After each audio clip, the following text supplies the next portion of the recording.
Hello and welcome to the first session of the book, The Coach and The Geek podcast. We're here with the co-authors, Mark Adams and Jeff Van Fleet.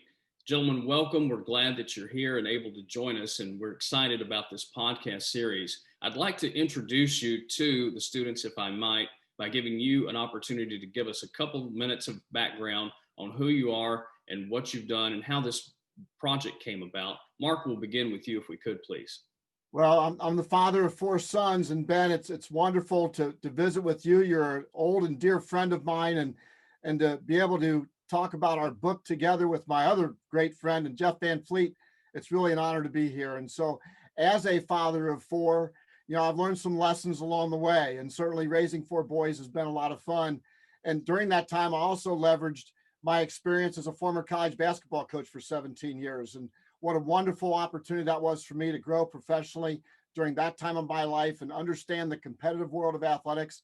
And then I transferred that knowledge into private business, where I really worked hard to understand the importance in sales and being profitable and doing a good job for people like Jeff and our company today at Lighthouse Technologies and with the Coach and the Geek and our book, The Coach and the Geek, Building a Kick Butt Culture.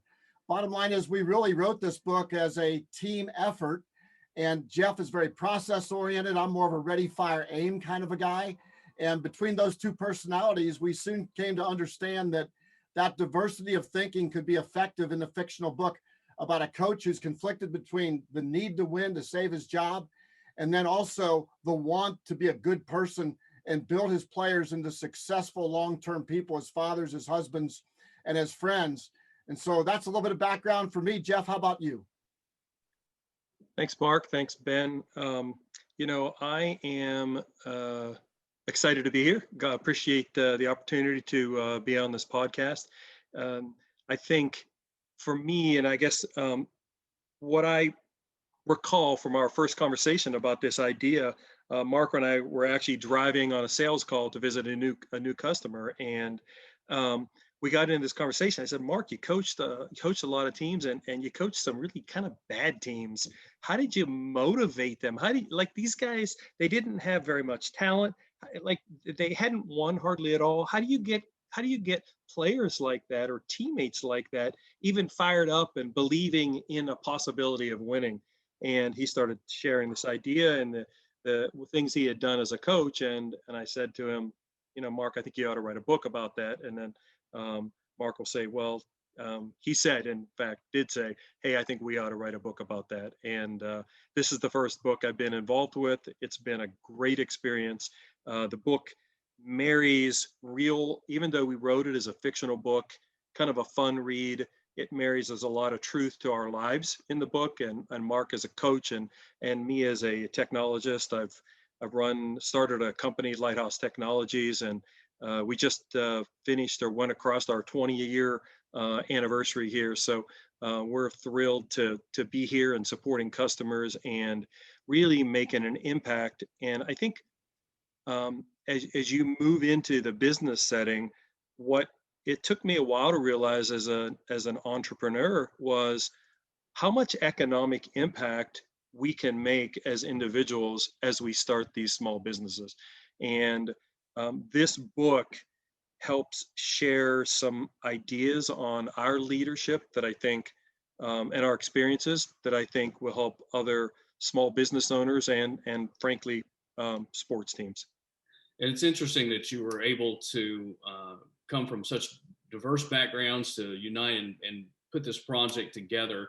And I think you guys have definitely made a slam dunk out of it in terms of having read it through it a couple of times and really seeing the whole thing really kind of come together in terms of what people deal with, not just in sports, but on a day-to-day basis with regard to being a manager and being a leader, and making it very practical and giving people something that they can sink their teeth into, which is what I wanted to do in terms of exposing the students to this content. And I'll also add that, Mark, in case students, if you have seen an ESPN basketball broadcast within the last several years, Mark is the lead analyst for ESPN's mid-major broadcasts across a number of different conferences, including ours here at the Missouri Valley Conference and the Bears. He's been to Springfield a number of times. In fact, Mark, I think the last time I saw you in person was when you were in town a couple of years ago to do a game. So he's no stranger to Missouri State, loves the Bears program and what we're all about here in Springfield in terms of our hoops culture. So let's get into some questions. And Mark, I'll start initially with you on this, and then you can throw it over to Jeff to follow up with this first one.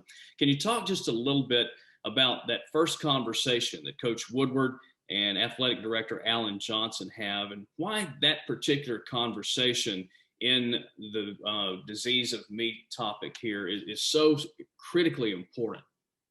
Well, whenever a leader, whether it be in business or on an athletic team, whenever the leader and the player, the coach and the player, the leader and the employee, when expectations are not agreed to and they're not aligned, there's going to be conflict.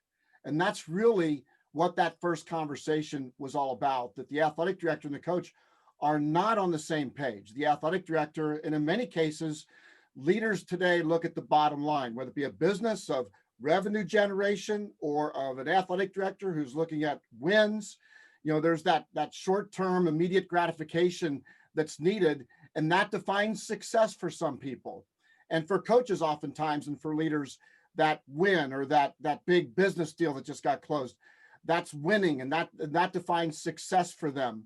But really, this conversation is about what the book is entirely about. What is more important, short-term winning or long-term success? And Jeff and I still have conflicts on that as far as running our business today. But what we really try to do is keep our eye on the long term and make sure that we agree on what success looks like.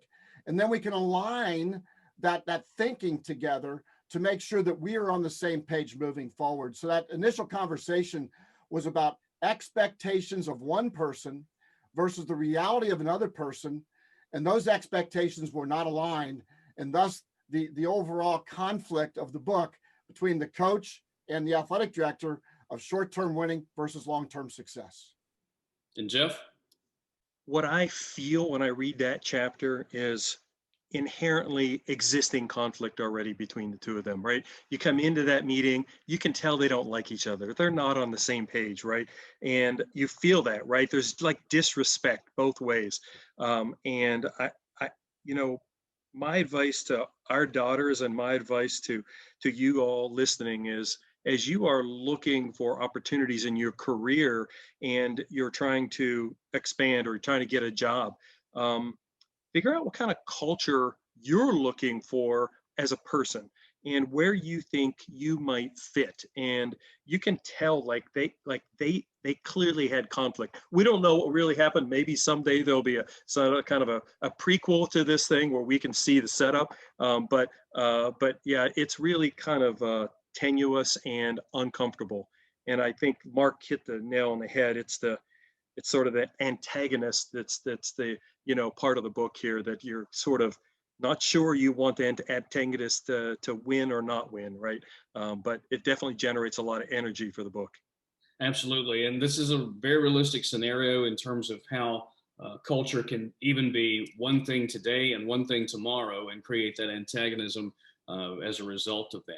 Second question, and Jeff, we'll start with you this time. Tell me just a little bit more about this disease of me. Where does this come from? How might somebody recognize it?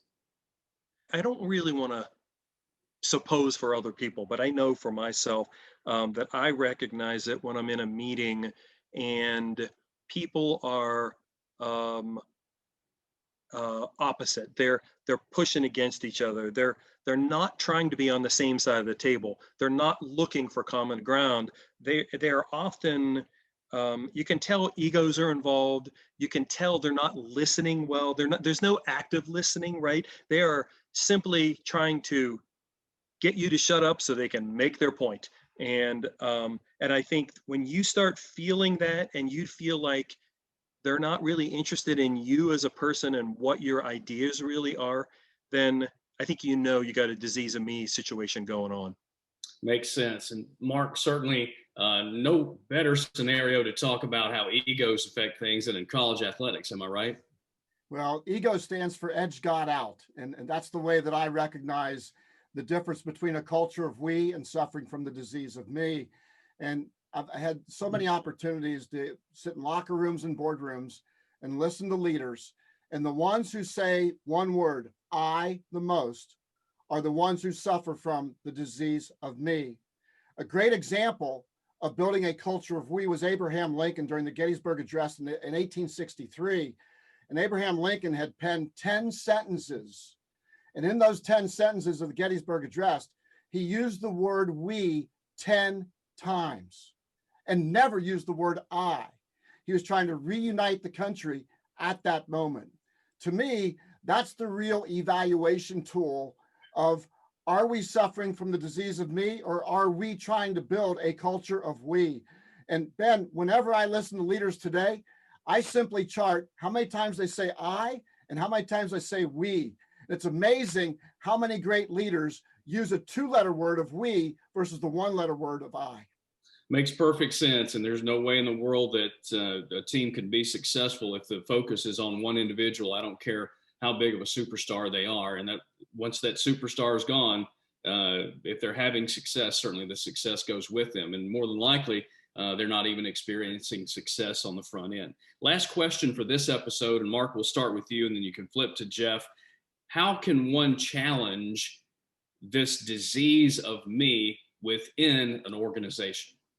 Well, I think first of all, by setting the example. And, Jeff Van Fleet is a great example of exactly why walking the walk and talking the talk matters in an organization.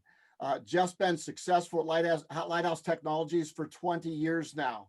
And the reason why he's successful is because he's not afraid to hear the truth.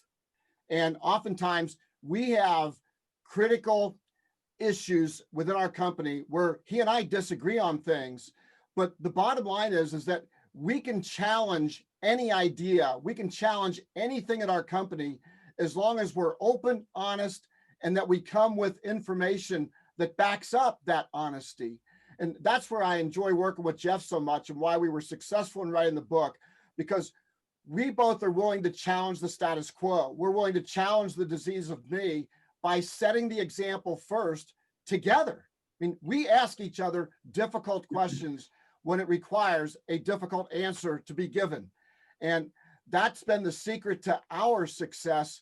And that's why at Lighthouse and working with the Coach and the Geek, building a kick butt culture, that's why we were able to build a culture of we, even while writing the book. Mark and Ben, you pointed this out, right? We're very different. We look at the world differently. We process information very differently, but we're both genuine, wanting to understand, wanting to get better people. And I think if you observe that disease of me in your organization, what you're trying to first figure out is, can we become a we?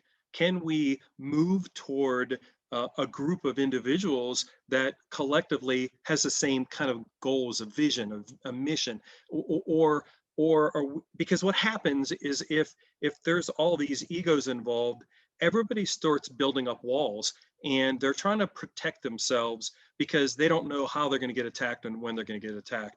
And Mark mentioning the Gettysburg Address to Abraham Lincoln is a prime example. And I think if you just listen to that when you're listening to speakers, you'll hear it very clearly. You're in a meeting, you'll hear it very clearly.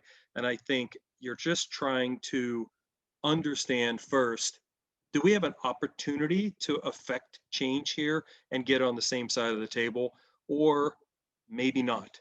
And I think you just got to make a tough call there.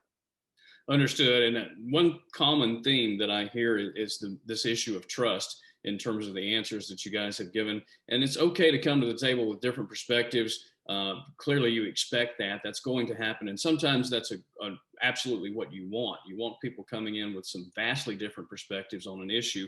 But as long as there's trust, then it's certainly a whole lot easier to hear and process those different viewpoints and vantage points. And that's one of the things that a leader has to do in terms of the magic wands that they carry in their tool belt. They have to be able to develop trust between themselves and between other team members before these things can move on. And that trust is a really good inoculation, I believe, against the disease of me. And gentlemen, we appreciate your time here on this first episode of The Coach and the Geek. That's also the name of the book, The Coach and the Geek, by Mark Adams and Jeff Van Fleet. And we'd like to invite you to the next episode on what versus why, which we'll be covering here as one of our topics in this series. So thank you for joining us, and we'll see you next time.